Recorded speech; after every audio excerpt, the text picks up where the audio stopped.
Hello and welcome to the Holyrood Sources podcast, where we take you inside Scottish politics. I'm Callum MacDonald. Hello, and this is Jeff Aberdeen, who was Chief of Staff to the First Minister Alex Salmond. Hello, Jeff. Good morning. And Andy McKeever, who was Director of Communications for the Scottish Conservatives. Hello, Andy. Thank you so much for finding us. Thank you for listening. If this is your first time here, subscribe to the podcast and episodes will drop into your feed every single week. You can also watch us on YouTube. Just search for Holyrood Sources. Find us on X to watch our clips. You can leave your comments on TikTok as well. And crucially, you should join our mailing list. You can do that on the website, holyroodsources.com, to get all of our announcements first. Right, a bit of a different episode for you today. A special episode, really, actually. We are joined by David Linden, who is a glutton for punishment. He's standing in next year's Holyrood election in May next year. David, welcome to the podcast. Thanks, Callum. Good to be with you guys. It's great to see you. And for clarity, you're standing for the SNP. What's inspired you to run? And I think this is an interesting time to start having these conversations. If you're a candidate and you're listening to the podcast, drop us a note. Come on, tell us why you're doing this. David, let's start with you. What's the motivation? Well, if I'm being truly honest, I mean, obviously I spent 7 years as a Westminster MP, so elected in 27, lost my seat, political career comes to an end at 34, go off into the private sector. And it would be fair to say that I probably had to have my arm twisted a wee bit by some folk. When I lost my seat, I was pretty determined that was me. I was kind of finished. I had spent, I think, 16 years in professional politics all in. And then I had a number of people saying to me, look, you know, we've got a lot of people standing down. We need some experienced folk. And I thought, well, how on earth can you be asking an experienced person who's 34? And, you know, felt that I've still got some ideas to contribute. You know, Scotland's story is certainly not done. The cause of independence isn't done. And actually, we're coming into quite an interesting period, I think, now in the life of the Scottish Parliament. We're entering this kind of second quarter of a century of devolution, and whoever knows what's going to happen next in terms of further devolution, of independence. There's a kind of feels like a generation shift now taking place. And so it felt kind of natural then to kind of like play my part. So yes, I'm a glutton for punishment. I've put myself forward and it's now over to the good people of Glasgow Baillieston and Shettleston. Well, it is interesting though, because on this podcast, frequently we discuss how to attract high quality candidates. And part of the conversation there is exactly this: lifting people basically from the private sector and getting them on candidates' lists. And, you know, we're not here to pry, but, you know, what could be a potentially lucrative life and lifestyle for people in the private sector to be brought back into Holyrood are some of the factors that we talk about. Pay, conditions, you know, for other people it'll be things like issues with childcare or commute. That's something that Kate Forbes has mentioned as her reason for actually not standing next year. Are these factors as well, David? You have to consider these things because you still need to be able to, you know, pay the mortgage or whatever and live the life that you want. Yeah, no, totally. Yeah, I mean, I'll be honest, on the kind of finance salary side of things, over the course of the next few years, it probably will equate to a pay cut in reality. But I'm also somebody who is genuinely quite interested in politics, quite interested in public service. The kind of job that I'm doing at the moment looks an awful lot at organisations, how they interact with politics, how we deliver kind of public services as well. And certainly since last year, whether it's working on the kind of warm welcome campaign or a number of other kind of policy areas that I'm doing, I actually think that there's an awful lot of room in the Scottish Parliament that you can do quite a hell of a lot of good, actually, if you can get the Parliament to be a little bit more mature in terms of how it deals with public service delivery and public service reform. And then there's also an unfinished story on Scotland's constitution. We're entering quite an interesting, quite a challenging period where I don't think the Scottish Parliament knows what's going to hit it next year, when we have something between 15 to 20 reform MSPs essentially pouring water and oil into the engine of the devolved Parliament. So I feel like I've got a kind of contribution to make there. And some of the stuff that I've been learning in the private sector, that experience, I want to take back in now, because it would probably be fair to say that I'm now looking at politics in a very different way than I did when I was a Westminster MP. Yeah, I think that's interesting too. What about then your constituency? And that might actually bring us back to reform in just a second. So Baillieston and Shettleston is where you're a candidate for. What sort of a constituency is it? What's the makeup of it? Yeah, so it's about kind of 95% of my old Westminster seat. It's an area that has got an alcohol death rate that's 6 times that of the UK national average. Unemployment generally runs not far off double the UK unemployment rate. life expectancy, famously very low, lots of health inequalities, and employment opportunities are definitely limited. It's very reliant on, for example, the public service. So it's a challenging constituency. The biggest issue is always housing. Housing's an issue that I'm incredibly interested in from a personal point of view. John Wheatley, the former Labour Health Minister, who brought forward the kind of public subsidies to build social housing, was one of my predecessors. I still think we've got a hell of a long way to go in terms of building decent housing that I believe leads to better health outcomes, better employment outcomes. So I think housing is going to be a big issue as well. Yeah, David, thank you very much for coming on. And we were saying before we came on broadcast, that our paths maybe crossed once or twice, but I don't think we ever really spoke in detail when I was coming up in the party and you were a young activist. But let me say that I have followed your career with interest, and I actually think you'd be a great asset to the Parliament. So I do wish you well in your contest. You're in trouble. You're in real trouble now, pal.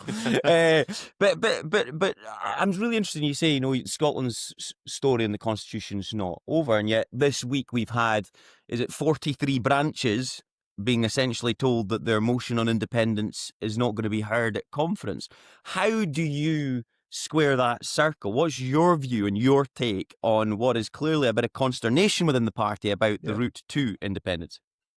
Yeah, so I'm not a million miles away, I think, from where John is landing us on this. I think the reality is he's in a very difficult position on it. We know, for example, that where polling is at, it's quite sticky in terms of support for independence. We also know, one of the things I'm quite interested in is kind of polling and focus groups. We know that, yes, people support independence. It's still sitting around that 50% mark. But getting the public, when they're as concerned as they are about the NHS and the cost of living crisis, to engage in that constitutional debate is a challenge.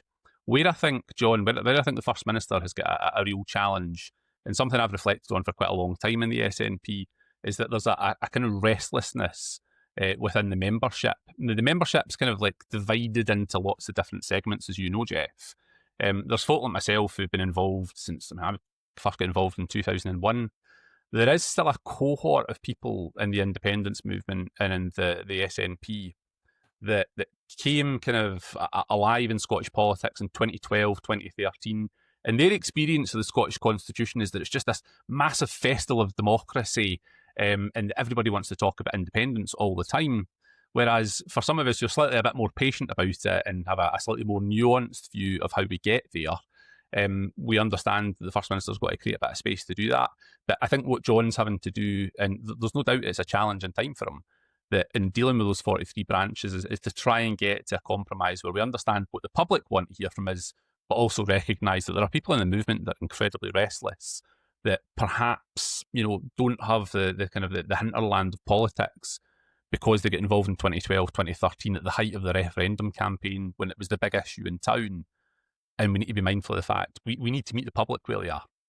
Yeah, they haven't knocked doors on a rainy Tuesday night in Cathcart and Livingston. I'll be honest, I do get frustrated. Like I've got members of my own local party who'll say to me, we need to be doing more on independence. And I'm like, well, come out and join me on canvas sessions and you'll hear where the public are actually at with this kind of stuff. There is a problem in Scottish politics where so much of the debate about the Constitution takes place in the vacuum of social media, little echo chambers. I would say to folk, get out and have a conversation. There's a challenge for us about how you relate things like the cost of living crisis back to the Constitution.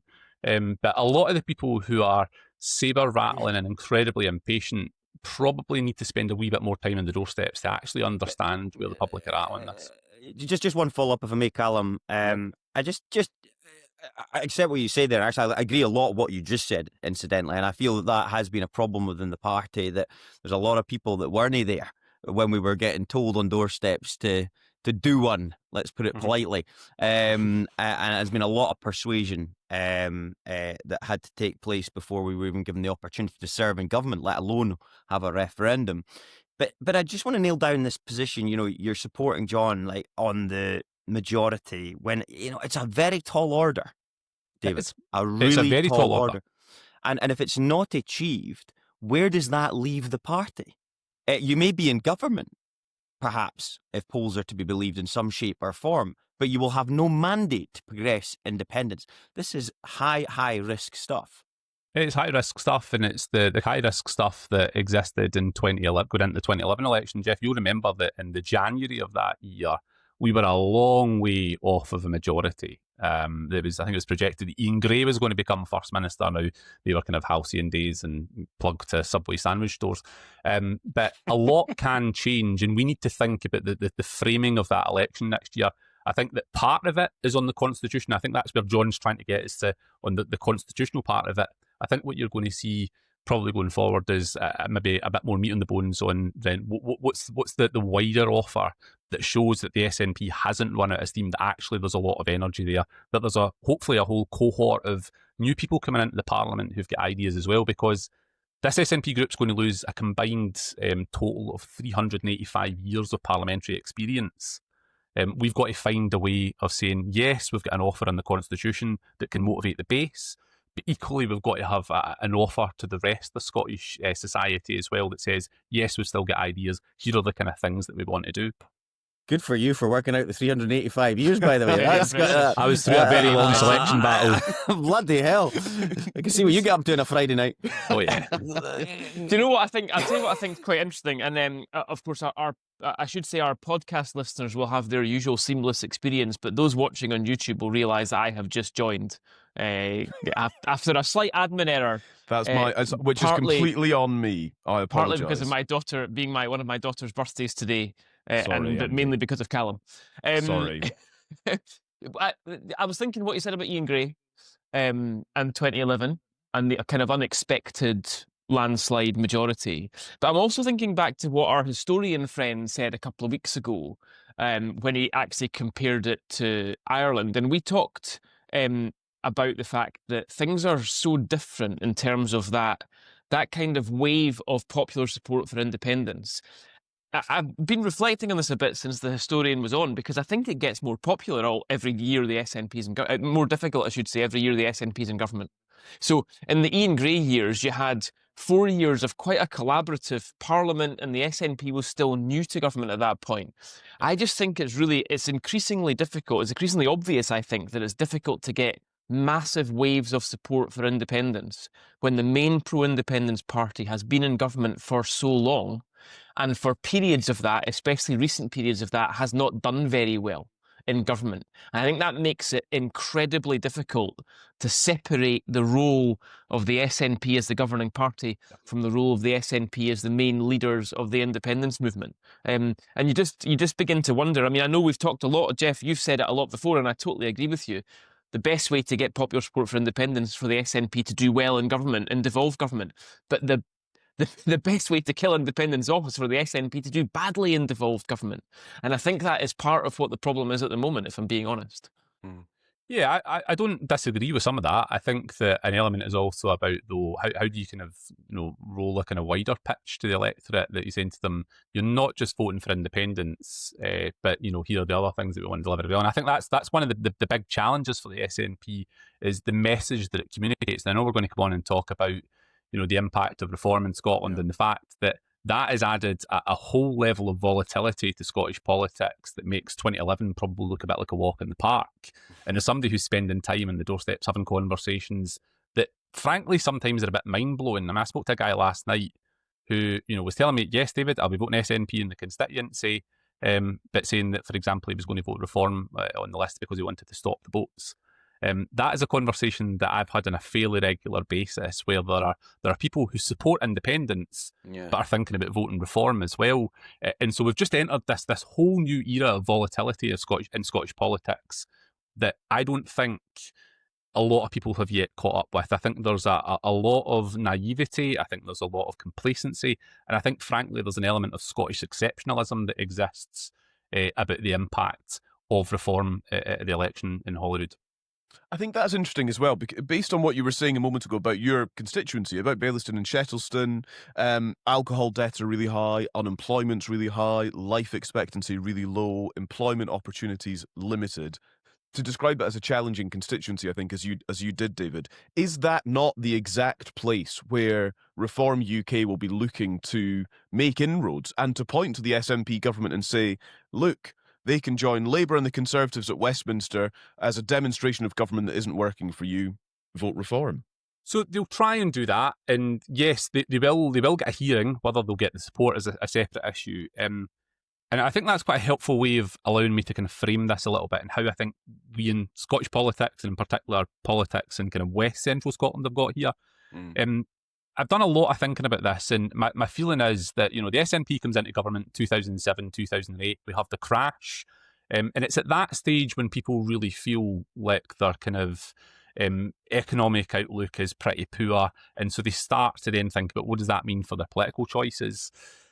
So in my constituency, in 2014, you know, in East End of Glasgow, they voted majority yes for independence. They voted, obviously, overwhelmingly SNP in the 2015 kind of tsunami, landslide, whatever you want to call it.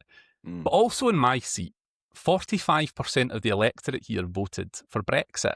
And there is a Venn diagram that exists that people in Scotland don't like to talk about very much, which is there are SNP voters that, by virtue of being anti-establishment, whatever you want to call it, voted yes in 2014 and voted for Brexit in 2016. Fast forward a little bit, some of those voters then went and voted for Corbyn in 2017 because he was the populist anti-establishment choice. They then, you know, voted to get Brexit done. They were angry in 2019. Some of them then went back to Labour in 2024 because they just wanted the Tories out. They just wanted a change. Fast forward a year, they've not got that change, and they're now bloody angry. And so we know, and it is just an inescapable fact, it is the inconvenient truth for those in the SNP, that basically around about 10% of SNP voters in 2021 are currently flirting with voting for reform. And we need to think about why it is that they're in that space at the moment. How do we talk to them? I'm not 100% comfortable labelling them all as kind of far right because, yeah, some of the demographics that you described there, Callum, are challenging. And you know, as you described that, people have in their mind the image of that voter and where they live. One of the things that we saw in Hamilton, in the Hamilton Larkhall and Stonehouse by-election, though, was that people were voting reform from quite a number of different demographics. You know, people who were in kind of new built houses with 2 and 3 cars in the driveway. And we need to understand why they are doing that. And I think us kind of labelling them kind of the far right or racist and stuff like that won't get us anywhere. I think it will drive them further into the arms of Farage. And, you know, I think that Farage is a snake oil salesman. But I think we've got to meet people where they are, and that's probably where we're missing at the moment. Andy, what you've said is essentially my analysis of what happened in the Hamilton by-election, and I felt that John Swinney was onto something on substance when he was talking about the child payment, you know, and focusing on his principal opposition and the Labour Party, and then he pivoted to Nigel Farage and went with a lot of the rhetoric that you suggested. Interestingly, in our podcast, just with John Swinney and Anna Sarwar, the special we did in Edinburgh, I think he conceded, did he not, Callum, that, yeah, I think there's something in what you say, Jeff. There was too much carrot, not enough stick. So I really hope that there is much more meeting of the substance as opposed to just the mudslinging, because there's a reason why people are voting. And as you rightly point out, David, these people are fellow Scots who are agitated, who are concerned, who are frustrated. They're not necessarily far right. I'm sure there are some that are far right, but they're not. And I think that's got to be recognised in our discourse going forward. Yeah, I agree with that. The other thing I was going to say, just in relation to Hamilton, Larkhall and Stonehouse, you know, nobody likes a kind of Monday morning kind of quarterback, all that kind of stuff. But there's also an issue, and this is where it's connected, I think, to Scottish politics. There's still a wee bit of snobbery that probably exists in Scottish politics as well, and we saw some of that play out in the by-election. I felt very strongly that there was an element of snobbery from the Scottish political class more generally about the Labour candidate, Davy Russell. I don't think it's any kind of exaggeration to say that, you know, he was probably never going to be a kind of cabinet minister in Anna Sarwar's government, probably not going to be on Newsnight or Question Time. But the snobbery with which the Scottish political class treated him was slightly problematic, and that snobbery existed to how we approached probably reform voters as well. And I was actually quite glad to see John's recognition when he did that podcast with you guys that perhaps our approach to that could have been slightly better. I read a book years ago, and I was thinking about it in recent conversations we've had on the podcast, and I knew we were going to talk about this morning, so I looked it out. I'm just going to read out, just for 30 seconds, the synopsis In Waiting for the Wave, Tom Flanagan studies the rapid rise of the Reform Party and presents some fascinating insights into the party and its leaders. He corrects two popular misconceptions about the leader, that his political philosophy is directly derived from his religious convictions and that he is an extreme right-wing conservative. Flanagan examines his strategy of populism, listening to the common sense of the common people, and illustrates how he used this strategy to catch waves of popular discontent to boost support for his party. That sounds exactly like something you could write about Nigel Farage in Reform UK, but it was actually written about Preston Manning in the Reform Party of Canada, and that happened 30 years ago. And the co-founder of that party, Stephen Harper, went on to become a 3-term Prime Minister under the guise of the Conservatives. Right. If we don't think this is possible in this country, it's just because we're not watching properly, to be honest with you. And that whole, the particular thing I thought that really struck a chord was this catching waves of popular discontent, saying things that they know are what they called the common sense of the common people, but saying things and catching onto issues that they know that people in around the dinner table and in their private lives think, but nobody else is able to tackle or prepared to tackle. That's how they did it in Canada, and that's exactly how Farage is doing it here as well. Yeah, I agree with that. I think that there's also an element of we've got to kind of slightly deconstruct. The difficulty is that you can't ignore Nigel Farage. Neither, I think, can you kind of fearmonger. Now, I've spent a bit of time speaking recently to some academics who are kind of looking a bit more closely at reform.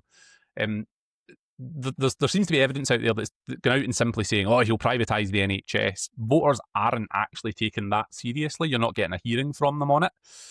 So I think that we've got to be kind of a bit more nuanced about how we kind of deconstruct reform and how we kind of analyse it a bit more when you're speaking to voters. Because I do get the impression that people are up for a conversation. And the thing I would definitely give John his kind of due is that people are on the doorstep. I mean, it's night and day in comparison to what it was like last year. People will come and have a conversation with me.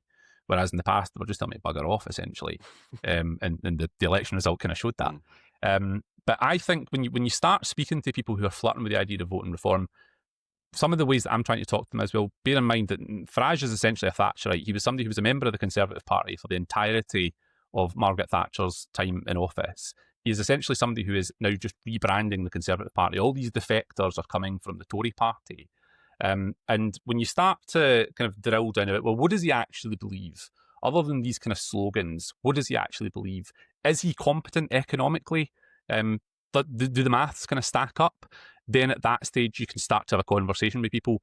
But in some of the populist issues, there are other things that I think we've got to do to try and meet people kind of where they are. So, for example, when it comes to asylum and immigration, I'm from a part of Glasgow where, you know, I am certainly personally very committed to asylum seekers and refugees. But I'm also from a part of Glasgow where we have the highest dispersal rate of asylum seekers. And so I was having a conversation, for example, recently with a local GP who was saying, look, it's just the fact that because we're taking in more asylum seekers, it's having pressure on the local health centre. Previously, the health board used to put in some additional funding, which meant that there was, you know, another GP there because a lot of the people who are coming in from an asylum background, you know, they need a longer appointment for translation. They bring more members of the family with them. And so when folks are sitting in the waiting room, they're saying, oh, that person doesn't look or sound like me. So there's some clever stuff that the Scottish Government and the Health Board can and should be doing to try and support that kind of thing. But that's probably not being done at the moment. And so that's creating this kind of space for reform to come forward with these populist points. And I actually think in the end, it does nobody any good. Because ultimately, I don't think reform actually offer anything to the people that I seek to represent. You know, I don't think that Nigel Farage, a kind of city trader in a pinstripe suit, is the answer for the problems that I outlined at the beginning of this show. Is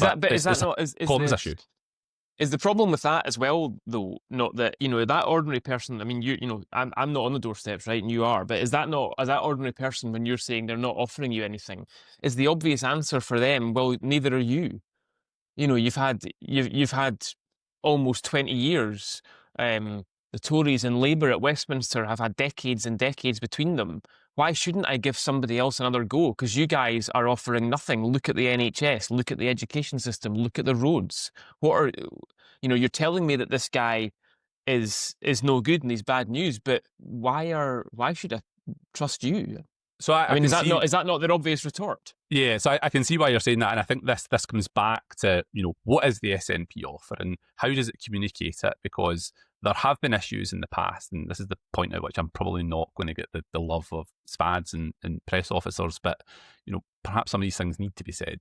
That in the past that the SNP probably hasn't communicated this stuff well. I'll give you a really practical example. It's maybe a year or two ago.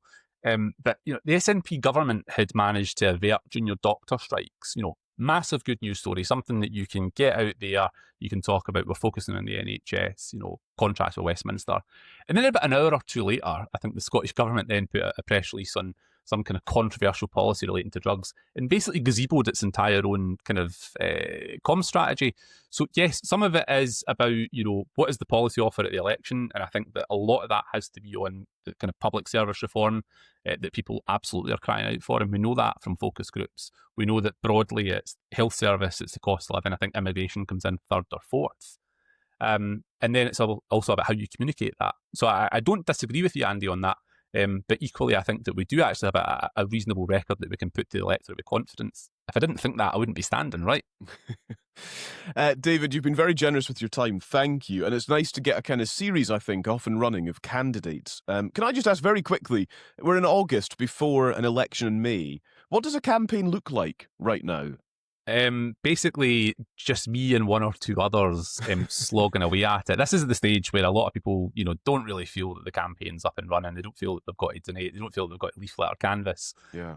So it's, you do your day job. There's long days, and then you go out and you do the canvas, and then you do the voter data entry and stuff at night. I love it, and I've been involved in the SNP since I was 11 years old. I'm a complete saddle. I'm willing to concede that. But it's. I think that now is a very, very kind of pivotal time for the SNP and for Scottish politics, and we need people to stand up and be counted. And so that's why I've essentially done it. Well, I've said it before. I'll say it again. I respect anyone who runs for any election because it's not easy. Thank you very much. Thank you for joining the podcast, David. Great to speak to you. Pleasure. Cheers. Thank you.